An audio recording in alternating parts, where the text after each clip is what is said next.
Story begins from Lemur Citadel, a place known for gifting young ones their special powers. Many children gather with excitement and nervous energy. The protagonist stands among them, trying to hide his anxiety.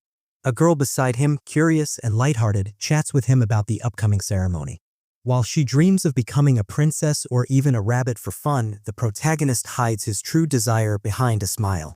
On the surface, he says he hopes for a sword-related gift, but deep down, that's not what he wants. His grandfather wants him to inherit the family sword dojo, but the protagonist dreams of adventure, of exploring unknown lands, and becoming a skilled hunter like his mother. He doubts his abilities, knowing he's slow to learn and not good with a sword. He believes his cousin would be a better fit for the family dojo. Suddenly, a loud cheer breaks the moment. A girl named Lila receives a rare power called Sword Expert. She proudly shares the news, full of excitement. She's from a well-known sword family and, unfortunately, also the protagonist's arranged fiancé. Before he can ask his cousin about his gift, the cousin pushes past and starts boasting to Lila about his own gift, Spear King. Just then, a knight from the king's elite group arrives asking to speak with Lila. At first, she downplays her gift, but the knight praises her dedication and invites her to join their ranks. The protagonist silently watches, impressed, as Lila stands out for her strength and effort. The moment the guards hear that the girl has received the sword master ability, whispers spread among them. They start to suspect something big is coming, maybe an attack from demons. The priest scolds them for gossiping and then calls the protagonist forward. He asks his name and tells him to place his hand on the crystal. But as soon as he touches it, something strange happens. A heavy force spreads through his body, and the crystal loses all its glow. The priest freezes in shock and tells him that he's just received the worst gift anyone could ever get. Time passes, and the protagonist now stands in the training field, facing Roman.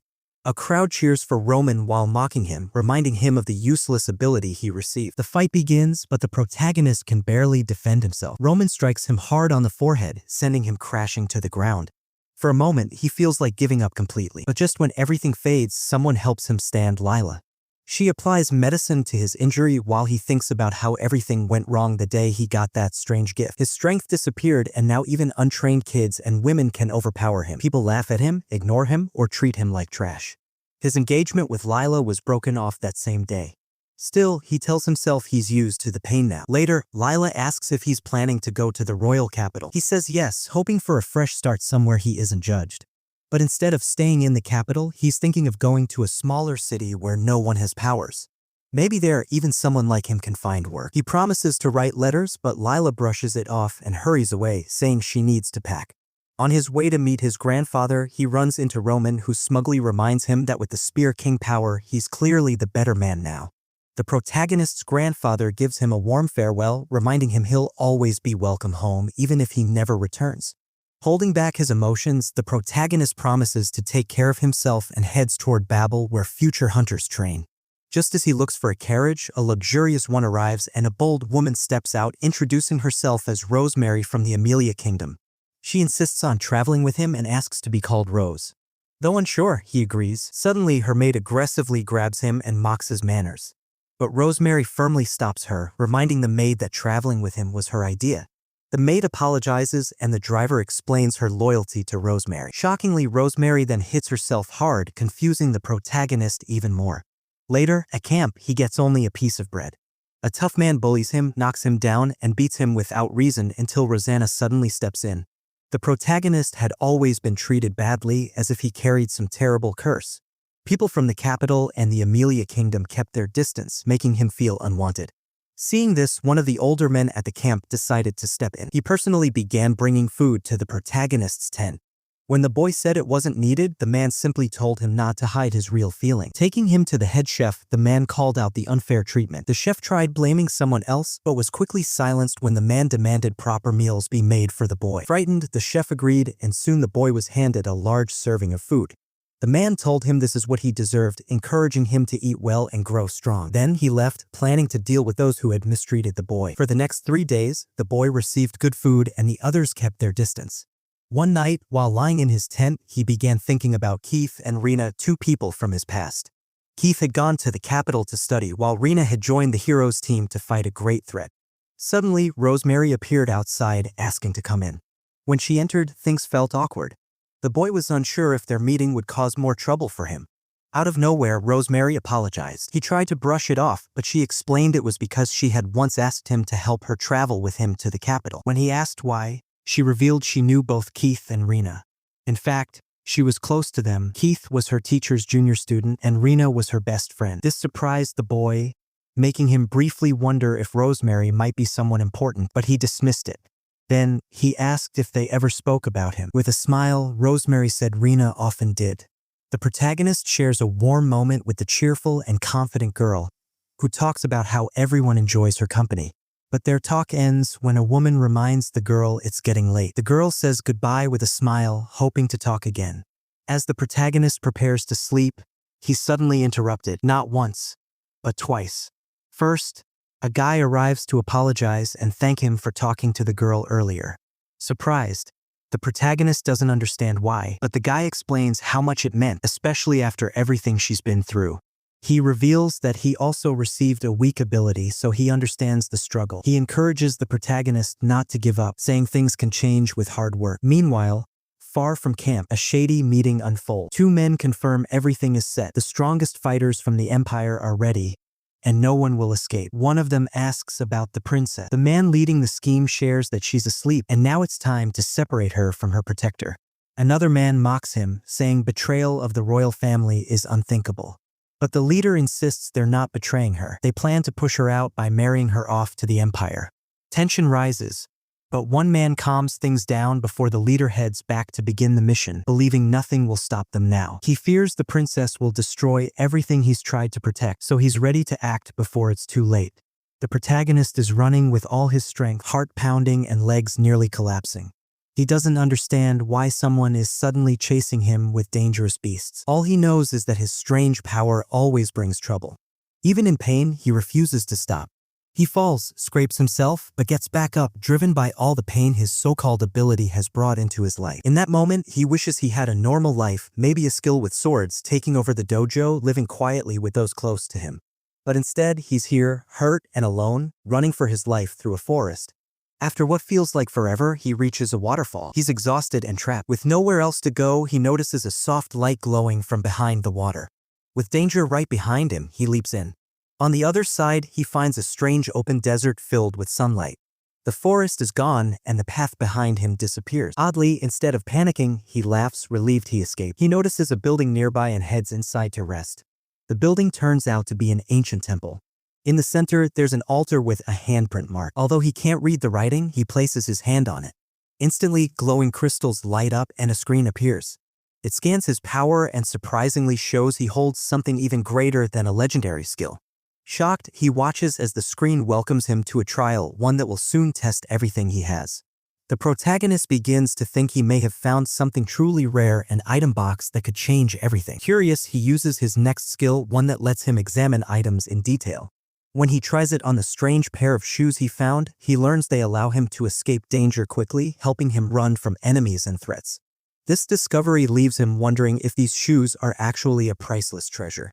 Then an idea strikes. What if he uses the skill on himself? He finds out that his ability is already at the highest level and can grow even stronger with effort.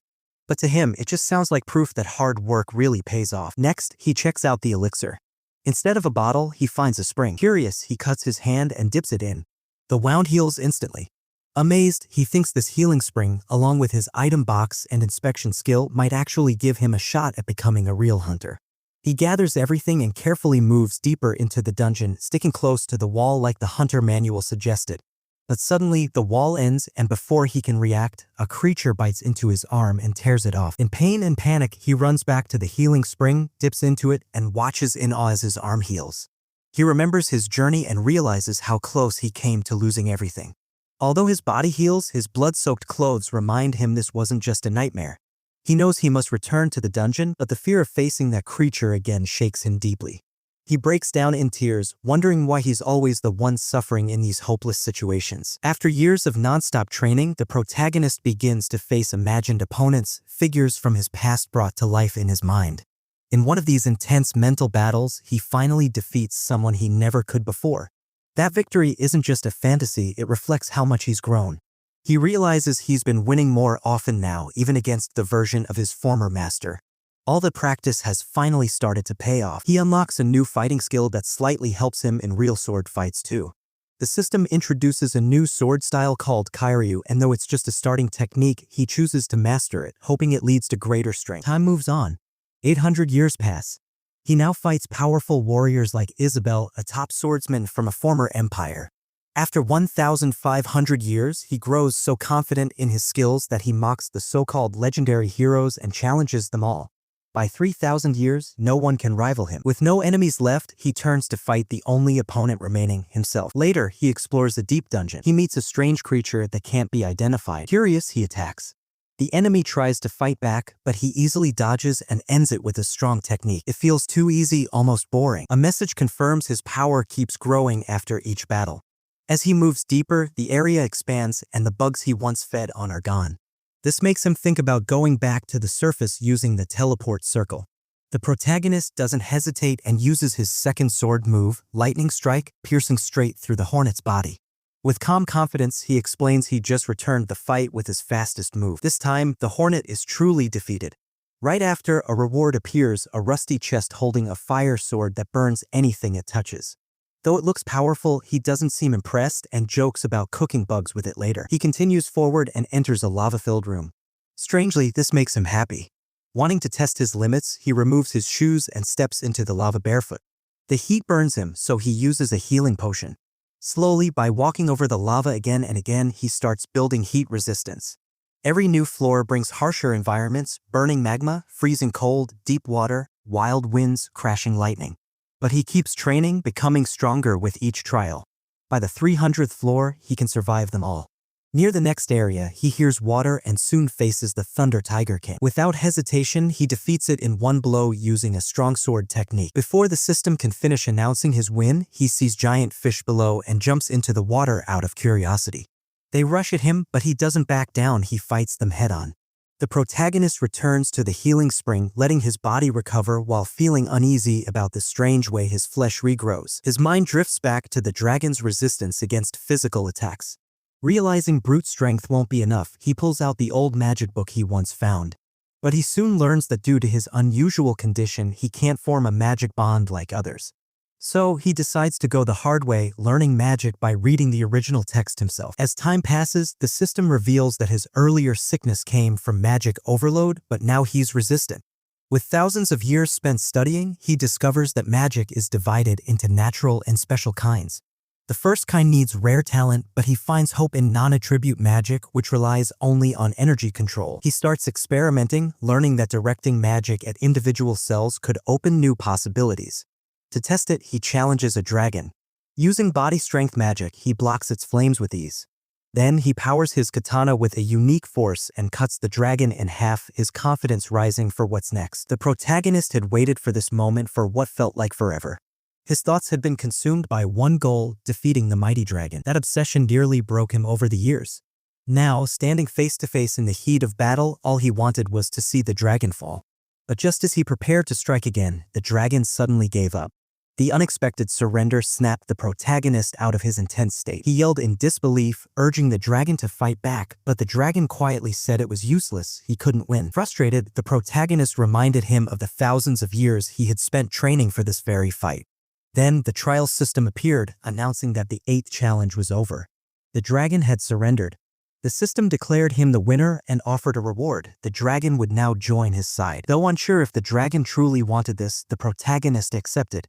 The massive creature then transformed into a small girl. Surprised, he thought she may have overdone it. Soon after, he received a new outfit made from the dragon's remains. Strong, sleek, and a much-needed upgrade. Together, they returned to the ground level, where he proudly showed her a small hut he had built from scratch. Though she wasn't impressed, her curiosity sparked when he promised food inside. He placed a special cut of meat in front of her. Then, with a move he'd spent 10 years mastering, sliced it clean with a flaming sword, cooking it instantly.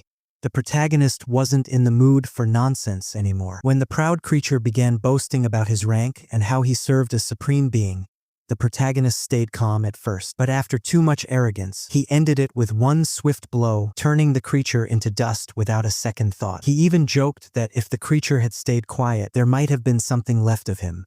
But the moment of peace didn't last long. His companion, full of excitement, suggested they start crushing everyone. The protagonist tried to reason with her, saying that causing harm wasn't always the answer. She didn't care much, she just wanted food. Suddenly, a strange note appeared, carrying news of a reward called the Subjugation Encyclopedia. He wasn't sure what it meant, but soon a message popped up, asking if he wanted to save the creature's soul inside the book. As he hesitated, his companion almost pressed the button out of curiosity, but he stopped her and told her to do it properly. She agreed, hit yes, and the book began to glow, recording the creature's essence. The protagonist started thinking the book might let him restore creatures later. Eager to complete the collection, he decided to return to where it all began. But before anything, they had to visit their hut. His companion was too hungry to wait. Once there, he prepared to summon the creature he had destroyed earlier. With a calm chant, he brought him back. Confused, the creature looked around only to see the protagonist smiling. He told him he'd now be working under him. The creature refused right away, still full of pride. That's when the protagonist brought out his legendary training stick and warned him after tens of thousands of harsh life and death experiences, he might finally learn to listen. After 51,000 years of training, the creature was resting peacefully when the protagonist woke him up with a shout. He jumped up immediately but still got punished for not answering fast enough. The protagonist warned someone to watch their words around a certain companion, but the damage was already done. That strange creature copied the rude phrase and mocked the protagonist. As punishment, he was made to do an exhausting 500,000 push-ups. Once done, the protagonist decided to head back underground to continue working on their important research project. He also mentioned testing a special tool called the Seal Gloves gear that lets him lower his physical abilities on purpose. His goal was to win fights in a weakened state to train his body and gain lasting strength. With that, he moved forward, leaving the other to restock supplies and clean up. After a very long time, the protagonist and his companion finally reached a strange new area. The sky was red like blood and the land was empty and silent. They saw a creature in the distance that looked like a powerful enemy, but due to the gloves weakening him, the protagonist couldn't sense its true strength. His companion was too distracted, imagining how tasty the creature looked. When the protagonist called it a weird-looking bird, the creature turned out to be a phoenix and became furious. Fafnir stepped forward to face the angry phoenix. It attacked with fire, but she calmly destroyed every flame with ease. Then, with a bold leap and powerful strike called Lion Sky Slash, she brought the phoenix down in one blow. Just as they were ready to cook the bird, it suddenly burst into flames and healed itself completely, revealing an unexpected twist. The protagonist stood beside the fierce Fafnir, ready for the second round, but just then, someone new entered the fight. A powerful man appeared, laughing with excitement. He called the fiery creature amazing and said he hadn't felt this kind of thrill in years. Determined to test if the beast could really survive anything, he began slicing it into tiny pieces, then burned it with his sword. To his surprise, the creature didn't recover. It was truly gone. Even after cooking the meat, he couldn't believe it was over. When a message appeared saying the creature had been recorded in the encyclopedia, frustration took over. He punched the notification and insulted the creature, forgetting Fafnir was right there. Realizing his mistake, he quickly changed his tone, acting wise and saying it was just to teach her a lesson. But Fafnir wasn't fooled. She calmly called him pathetic, and he accepted defeat with a smile, calling her a good girl. Just then, everything returned, his memories, the reason he had entered the place. He remembered being chased and accidentally entering this strange place where time had completely stopped. After facing trials and making allies, he finally returned to the real world. Even others noticed something had changed in him. The moment tension rose, the red-haired man who once chased the protagonist appeared again. Fafnir warned about someone coming, and sure enough, it was the same guy, only this time he didn't seem as tough. The protagonist recognized him as the one called Signiel. A rude remark from another man about the protagonist's companions nearly sparked a fight, but the protagonist stepped in, wanting to handle it himself. He wore his special gloves to keep his strength in check. When he mentioned holding back, Signiel got angry, but before he could finish his outburst, the protagonist crushed his fingers with a swift strike. Signiel, now desperate and hurt, called for his monsters, but with a single sword swing, they were wiped out. Calmly, the protagonist walked forward and used a fierce technique called Brink of Death, completely destroying the rest of the monster. One of his allies commented that Signiel never stood a chance. After tying him up, the protagonist interrogated him. Signiel confessed everything. Frankton had joined hands with the Empire to kidnap Princess Rosemary. It was the Empire who sent both Enns and Signal, which explained their presence in the royal land. As the truth unfolded, the protagonist began questioning why he felt such a strong urge to protect Rosemary, and whether he was truly prepared to confront the Sword Emperor. Determined, he summoned grasshoppers from his encyclopedia to distract the enemy troops and ordered them to eliminate any threats. As the swarm approached, chaos spread. Elsewhere, Rosanna realized they were under attack. She urged everyone to escape, but as panic spread, she suddenly came face to face with Frankton. As soon as she hears his words, the truth hits her. He's the traitor. Her heart sinks, and for a moment, she even questions if her own brother has turned against her too. Frankton calmly explains his plan. If she agrees to marry the Empire's third prince and Gilbert rises to power, she'll be placed right at the top, with control over the entire empire. But she doesn't stay silent. When Kai tries to reason, saying their kingdom's safety depends on this, she throws the truth back at him. If saving their land means turning their backs on their people, then he's no different than the enemy. Just then, Arnold appears. His sudden arrival brings a wave of relief to the girls. He apologizes for being late, but his presence alone shifts the air. Without wasting a moment, he charges at Frankton. But just as he's about to strike, someone blocks his path. A new figure steps in, confident and calm. He introduces himself as Zigner and invites Arnold into a one-on-one fight that he claims will shake them to their core. It doesn't take long for Arnold to recognize the man. He's facing the Empire's top swordmaster. Their blades clash in a powerful battle evenly matched. But just as things get intense, a snake sneaks in and sinks its fangs into Arnold's neck. Zigner is furious, yelling at Enns for interfering. But Enns, cool and distant, says he only follows the Emperor's orders and isn't interested in these pointless sword duels. Arnold manages to signal Rosanna, silently asking her to escape while their enemies are distracted. She tries to slip away, but before she can move far, soldiers grab both the princess and Rosanna. One bald soldier eyes Rosanna, asking Enns if he can take her with him. Enns agrees without emotion, leaving with Zigner while Rosanna is left in the hands of strangers. As the chaos unfolded, a soldier ordered the protagonist to escape into the forest with a girl. But before he could act, something strange happened. Another girl was in danger, and suddenly the bald man's head twisted unnaturally. Out of nowhere, the protagonist appeared and swiftly took down the soldier holding the girl. His sudden appearance shocked her, and even he seemed surprised at how easily the guard was defeated. Around them, soldiers of the Empire were fleeing, chased by Fafnir, who seemed to be enjoying the battle. With a single look, the protagonist signaled his team, fully trusting them to handle the weaker enemies. The girl was confused. He was calmly speaking to strange creatures. Rena had always said he was useless in fights, but now he looked completely different. Then she noticed slimes clinging to Rosanna. The protagonist quickly explained they were harmless and actually healing her. Hearing that, Arnold realized his wounds were disappearing too. Relieved, Rosemary hugged Rosanna tightly while the protagonist praised his slimes. Arnold asked if he could summon creatures, but the protagonist explained it wasn't summoning, just cooperation. Their calm didn't last long. Enns and Zigner returned, irritated by the delay. Zigner noticed the protagonist's sword and got serious.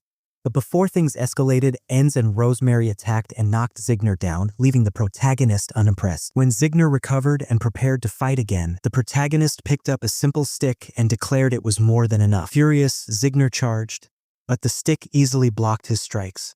Everyone watched in disbelief. Rosanna was stunned, while Arnold struggled to speak. Finally, he admitted the truth. The protagonist's skills were far beyond normal. Felt like watching a true master defeat a beginner. The protagonist's unmatched skill, earned through constant hard work, quickly overpowers Zigner. He knocks the sword from Zigner's hands, but chooses not to finish him, recognizing potential in him. Zigner runs off, humiliated and angry, thinking the protagonist is too powerful and must be stopped. In desperation, he summons a fiery force called Ifrit, even allowing it to drain his own soldiers' energy. Flames rise, and his own men are burned away. But the protagonist remains calm. He faces Ifrit without fear and summons Jiramekala, who crushes the flaming force with ease and seals it away. Soon after, ENN tries to switch sides and begs for mercy, but the protagonist, disgusted by betrayal, swiftly ends him. When offered a comfortable life by working for the royal family, he refuses, rejecting a system that favors status over fairness. His bold words anger Rosanna, but Rosemary agrees with his beliefs. She surprises everyone by asking him to become her royal guard. Instead of bending to noble customs, the protagonist simply shakes her hand, staying true to himself while agreeing to stand by her side for now. The protagonist started wondering if his desire to protect the princess was partly because of someone else, his old friend who was away training in the capital. The princess, not wanting her best friend to be in danger, confessed that she felt safer having him around. He agreed, reminding her that he was only a temporary guard, but she asked if she could make one more request. Later, he rushed into a room where 2 girls and their dog were sleeping. In his urgency, he surprised them awake, and in the chaos, something unexpected made him realize one of them was actually a girl, though she had never acted like it before. Before the awkward moment could go any further, the princess and her maid walked in with a simple request: go to town to buy things for baking. One of the girls, excited at the mention of cake, eagerly agreed, and the princess admitted she'd give baking a try even though the protagonist was better at it. Before they left, the protagonist asked his beast companion to stay back and watch over the princess. As the group set off, the princess explained that her suggestion had simply been a way to give them a reason to leave, otherwise they'd never stop worrying over her. The town they headed to lay deep within a vast forest, a place known for welcoming those treated unfairly elsewhere. While walking, memories of his mother's stories came to mind, and thoughts of becoming an adventurer filled his heart. Suddenly, a crowd gathered around a fruit display. One powerful man was offered the fruit to taste, but before he could, he gave a hidden signal. Instantly, something was wrong with the fruit, and one of the girls noticed it had been tampered with using some kind of trick. The protagonist watched as Getty spat out a rotten fruit and threw it on the ground, angry that the gift meant for Gilbert was ruined. He warned the seller that offending him meant making an enemy of the entire blood alliance. Terrified, the seller dropped to his knees, begging for forgiveness. Just then, one of the powerful guild leaders arrived with his deputy. When Getty pushed to punish the seller, the deputy reminded him that Gilbert would never want his own people treated cruelly. Though Getty backed down, it was clear to the protagonist that the guild leaders were part of something hidden. As he left, Fafner's dog chased off, leading them to a young beastfolk boy being bullied. It was his father's fruit that caused the trouble. The bullies beat him and crushed his fruit. Just then, Finn stepped in to protect the boy. Fafner, Astaroth, and the protagonist joined, and he swiftly took down the attackers, sparing only one for answers. The protagonist helped the boy and sent him safely to Rosemary's house through a trusted ally. He then returned to question a thug, suspecting deeper problems in the town. While Rosemary baked a cake hoping to share it with him, she was told he'd be late due to a case, which made her a bit sad. But Fafner comforted her, saying she could always bake again. Elsewhere, a boy received a strange creature told to destroy whatever stood in its path. Later, a woman angrily confronted the protagonist, blaming him for risking the princess's safety. He calmly explained that powerful nobles connected to the Amelia family were behind the crisis.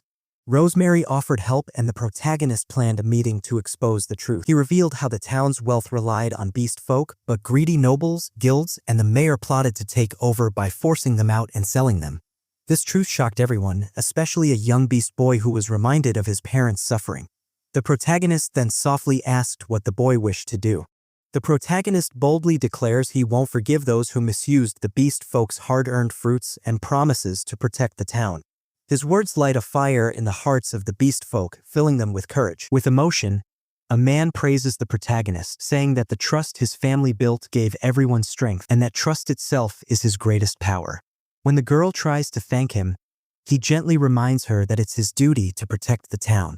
But a woman worries, most beast folk are just women and kids who can't fight. The man admits he could defeat the bandits alone, but he can't stay forever.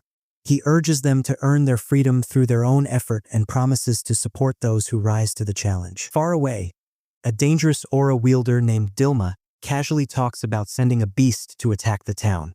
When a teammate questions him, he wipes them out instantly, showing his terrifying strength. Another woman, concerned about their mission, is warned to leave before things get worse. Meanwhile, a grasshopper spies on the conversation and rushes to inform the protagonist. Realizing danger is near, he prepares to test how well the beast folk have trained. At the same time, the bandits begin their raid, aiming to steal everything. But just as one tries to break into a house, the boy appears and knocks him out instantly. A friend praises him, but the boy humbly says he only followed what the man taught. Weeks ago, the protagonist's team had helped the beast folk train in a special camp where they made time feel slower to allow more practice.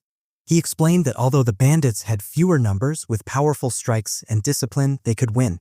The moment turned intense when the woman kicked the man in the face, paying him back for hurting Shira earlier. While the beast folk kept fighting off the attackers, Shira started to believe they could actually win. But Kai warned Rosemary not to relax, stepping forward with quiet confidence. At the same time, in the town center, the Coin Guild leader blamed the beast folk for everything. But right then, the protagonist arrived, dragging a pile of captured attackers, and exposed the truth. They were just pretending to be beast folk. When questioned, one of them admitted the Coin Guild planned everything and wanted to claim victory alone. The coin leader tried to shift the blame onto the protagonist, but when they attacked with thorn weapons, he caught them easily and smashed both into a wall. Calmly, he offered help even to them if they truly wanted to act like heroes.